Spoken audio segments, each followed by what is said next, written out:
মাহাদি শোনো, তুমি ব্যাগটা একটু রাখো, আমি ওই পাশটা গিয়ে একটু আসতেছি। ঠিক আছে।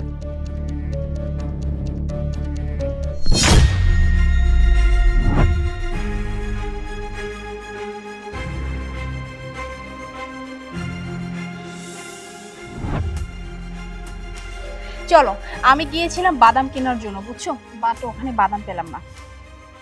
চলো। আচ্ছা মোনা। হ্যাঁ বলো, কিছু বলবে?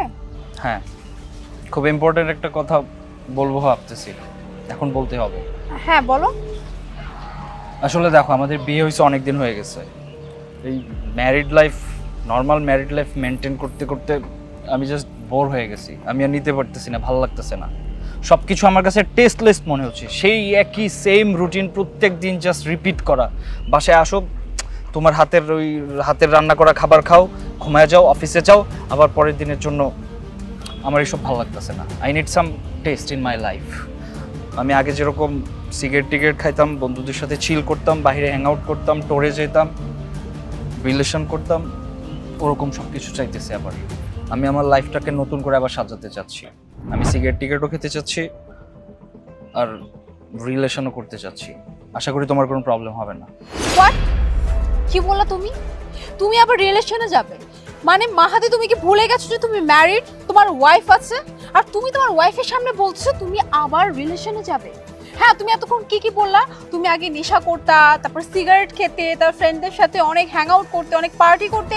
মাহাদি, এসব সবকিছু বিয়ের আগে ছিল।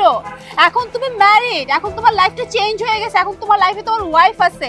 এখন চাইলেই তুমি আগের মতো লাইফ লিড করতে পারো না। তুমি চাইলে এখন ফ্রেন্ডদের সাথে পার্টি করতে পারো না, হ্যাং আউট করতে পারো না। আর কি বললে তুমি? হ্যাঁ, তুমি নেশা করবে? হ্যাঁ, তুমি ম্যারিড হওয়ার পরও তোমার ঘরে ওয়াইফ আছে, তবুও তুমি বলতেছো নেশা করবে? আর কি বললা তুমি লাস্টলি? হ্যাঁ, তুমি রিলেশনে যেতে যাচ্ছ। মাহাতি, তুমি কি জানো? হ্যাঁ, বিয়ের পর কোনো ছেলে বা কোনো মেয়ে যদি কারোর সাথে অ্যাফেয়ার করে, ওটাকে কি বলে? ওটাকে এক্সট্রা ম্যারিটাল অ্যাফেয়ার বলে, যেটা কি না একদম আইনগত অপরাধ। আর তুমি বলতেছো তুমি রিলেশনে যাবে? আর তুমি এত রিয়েক্ট করতেছো কেন? টেক ইট নরমালি না। তুমি বোঝার চেষ্টা করো আমার লাইফস্টাইলটা কি ছিল। তুমি তো আমার সাথে ইউনিভার্সিটিতে পড়ছো, রাইট? তুমি তো জানো যে আমি আগে অনেক চিল করতাম, অনেক হ্যাপি থাকতাম, প্রত্যেকটা দিন আমার অনেক ভালো লাগতো। বাট বিয়ে করার পর থেকে আমার কাছে প্রত্যেকটা দিন মনে হইতেছে যে মৃত্যু যন্ত্রণা ভোগ করতেছি। আমার আর সহ্য হইতেছে না, আমি আর এটা নিতে পারতেছি না। I can't tolerate anymore. আমি চাই চিল, চাই আমার লাইফে টেস্ট চাই। তুমি বোঝো না কেন সেটা? তুমি তো সেই টেস্টটা দিতে পারতেছো না আমাকে, পারতেছো? সুতরাং তুমি আমাকে ডিস্টার্ব করো না প্লিজ। আমাকে আমার মতো করে চলতে দাও। আমি সিগারেট খাবো, আমি তো আর তোমাকে রেখে চলে যাচ্ছি না। আমি রিলেশন করবো, ঠিক আছে, বাট তারপর তোমার সাথেই তো থাকবো। আর তুমি যদি চাও, ইউ ক্যান অলসো কন্টিনিউ। তুমিও রিলেশন করতে পারো, সিগারেট খাইতে পারো, আই উইল নট মাইন্ড। তোমার লজ্জা করতেছে না এই ধরনের কথা বলতে? হ্যাঁ, কিন্তু তুমি তোমার ওয়াইফের সামনে বলতেছো তুমি আরেকটা রিলেশন করবে, একটা মেয়ের সাথে সম্পর্কে যাবে, তুমি নেশা করবে, তুমি সিগারেট খাবে, তুমি ফ্রেন্ডের সাথে হ্যাং আউট করবে, পার্টি করবে। আবার কি বলতেছো চাইলে তুমিও পড়ো? মানে তুমি চাচ্ছ যে আমিও বাইরে গিয়ে কোনো ছেলের সাথে অ্যাফেয়ার করি, তাই না? আমি নেশা করি, সিগারেট খাই, আমি আমার ফ্রেন্ডের সাথে গিয়ে পার্টি করি, নাইট পার্টি করি, এসব কি? I know I am married, I know that I am married. তো কি হয়েছে? প্রবলেম কোথায়? ম্যারিড হয়েছি সেজন্য আমার কি বাঁচার অধিকার নাই? আমি কি প্রত্যেকদিন মারা যাব আমার বাসায় থেকে থেকে তোমার সাথে থেকে মারা যাব? তুমি এটাই চাও? নো, আমি সেটা করব না। আর এটা তো পুরো বিশ্বে এখন নর্মাল হয়ে গেছে। তুমি কি এটা বোঝো না যে এটা 2024 সাল? সেই আগের যুগে পড়ে আসো। সবাই এখন সবকিছু করতেছে, সবাই নিজের লাইফটাকে নিজের মতো গুছাইতেছে, চিল করতেছে, প্রত্যেকটা দিন বাঁচতেছে। আরে তুমি কি সেই আগের মানুষের মতো কথা বলতেছো কেন? খ্যাত হয়ে গেছো? তুমি ভুলে গেছো এটা 2024 সাল? প্লিজ গেট আপ, একটু আধুনিক হও। You are my wife, so behave like that. তোমার যদি ইচ্ছা না করে তুমি চলো না, কিন্তু আমি চলবো। So please don't disturb me, let me live my life, okay? তুমি আমাকে কি বললা? খ্যাত, তাই না? হ্যাঁ, তুমি খুব ভালো করে জানো আমি কোনো খ্যাত মেয়ে না, ঠিক আছে? আমি অনেক আধুনিক একটা মেয়ে। কিন্তু মাহাদি, এটা ভুলে যেও না যে আধুনিক হওয়া মানে এইটা না যে আমি ঘরে হাজবেন্ড রেখে আমি অন্য একটা ছেলের সাথে রিলেশন করব, অন্য একটা ছেলের সাথে অ্যাফেয়ার করব, আর তুমি তোমার ঘরে ওয়াইফ রেখে অন্য একটা মেয়ের সাথে রিলেশন করবে। শোনো, এটা 24 সাল হয়েছে তো কি হয়েছে? এখন দুনিয়াতে অনেক কিছু হয়, তাই বলে কোনো ছেলে বা কোনো মেয়ে বিয়ে হওয়ার পরে কোনো ছেলে বা কোনো মেয়ের সাথে গিয়ে না বাইরে অ্যাফেয়ার করতে পারে না। এটা একদমই ঠিক না। আর একটা কথা তোমাকে বলে দিচ্ছি, তুমি আজকে বলেছো, নেক্সট টাইম যদি তুমি এই ধরনের কোনো কথা বলছো, আমার থেকে খারাপ কিন্তু কেউ হবে না।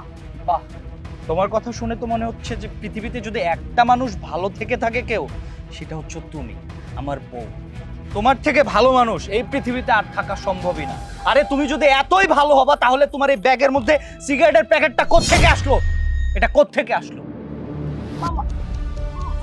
মাহাদি, আমার আমার ব্যাগে সিগারেটের প্যাকেট? আমি আমি জানি না আমার ব্যাগে কিভাবে সিগারেটের প্যাকেট আসলো। I knew it. তুমি কিভাবে জানবে? তোমার তো জানার কথা না তোমার ব্যাগে সিগারেট কোত্থেকে আসলো। তোমার ব্যাগে সিগারেট কোত্থেকে আসলো সেটা জানবে অন্য কেউ না। মজা করো, ফাইজলামি করো। তুমি কি মনে করছো আমি বোকা? আরে তোমারে আমি স্বাধীনতা দিছি, তার মানে কি তুমি আমার জীবনটা নষ্ট করে দিবা? তুমি কাদের সাথে চলো, কোন সার্কেলের সাথে চলো, যার পর থেকে তুমি এরকম হয়ে গেছো? তুমি খারাপ হয়ে গেছো, আমি ভালো থেকে কি করব? কি করব? তুমি কিভাবে পারছো? আরে আমি আমার ফ্যামিলির এগেইনস্টে যে আমি তোমাকে ভালোবেসে বিয়ে করে আমার আগের পুরো লাইফস্টাইল চেঞ্জ করে আমি একটা ভদ্র মানুষের মতো তোমাকে নিয়ে সুখের সংসার করতে চাইছি, আর সেই তুমি আমার সাথে এখন চিটিং করতেছো? হ্যাঁ মাহাদি, তুমি বিশ্বাস করো আমি জানি না আমার ব্যাগে সিগারেট কি করে আসলো। আর তুমি খুব ভালো করেই জানো আমরা যখন কলেজে ছিলাম আমি কখনো কোনোদিন একটা সিগারেট মুখে দেইনি। আর তুমি ভাবলে কি করে আমি সিগারেট খাচ্ছি? এই সিগারেট কিভাবে আসলো আমি জানি। লাউড স্পিকার অন করো। হ্যালো। মোনা, তোর আশেপাশে কি কেউ আছে? না, আমি একাই আছি, আমার আমার আমার সাথে কেউ নাই। তুই বল কি বলবি। আচ্ছা শোন না, তোর ব্যাগে না একটা সিগারেটের প্যাকেট আছে।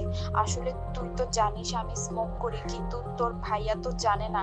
আর সকালে আমি সিগারেটের প্যাকেটটা ব্যাগে রাখতে গেলাম, অমনি তোর ভাইয়া চলে এসেছিল। তাই তাড়াহুড়ো করে কখন যে তোর ব্যাগে ঢুকিয়ে ফেলেছি বুঝতেই পারি নাই। আচ্ছা ঠিক আছে, আমি আমি আমি বুঝতে পেরেছি, এটা টোটাল একটা মিসআন্ডারস্ট্যান্ডিং হয়েছে। আচ্ছা চিন্তা করিস না, আমি এটা সেফলি রেখে দিব, তুই আগামীকালকে আমার কাছ থেকে নিয়ে নিস। বাট একটু খেয়াল রাখা উচিত ছিল তোর। তুই রাগ করিস না। হ্যাঁ রাখছি। কি মাহাদি, নিজে কানে তো শুনলে তাই না যে আমার ব্যাগে সিগারেটের প্যাকেটটা কোত্থেকে আসলো? এটা আমার ছিল না, আমি কতবার করে বললাম। আর তুমি তোমার ওয়াইফকে ন্যূনতম ট্রাস্ট পর্যন্ত করতে পারো না, যার সাথে তুমি এতদিন রিলেশনে ছিলে, আমাদের বিয়ে হয়েছে, আর তুমি তোমার ওয়াইফকে অবিশ্বাস করলে। হ্যাঁ, এই সিগারেট আমার ছিল না, এই সিগারেট হলো আমার কলিগ ভুলবশত আমার ব্যাগে রেখে দিয়েছিল। I am sorry. আসলে আমি কি করব বলো, তোমার ব্যাগে সিগারেটটা দেখে আমি নিতে পারি নাই, সহ্য করতে পারি নাই।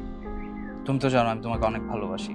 ভালোবাসার মানুষকে যদি কখনো কোনো আনএক্সপেক্টেড সিচুয়েশনে পাওয়া যায় তখন এই জিনিসটা মেনে নেওয়া যায় না।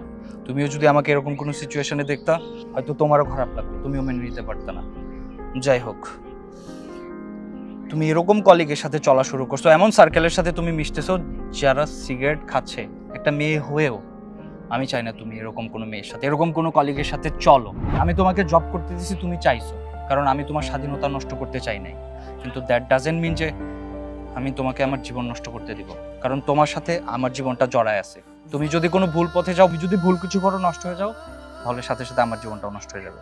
যত কষ্ট করা লাগে, যত টাকা পয়সা লাগে, তোমার সব স্বপ্ন পূরণ করার জন্য, শখ পূরণ করার জন্য আমি একা কষ্ট করব। তোমার কোনো জব টপ করতে হবে না, তুমি শুধু আমার সাথে থাকবা, আমার সাথে থাকবা। I want to be happy with you. চলো।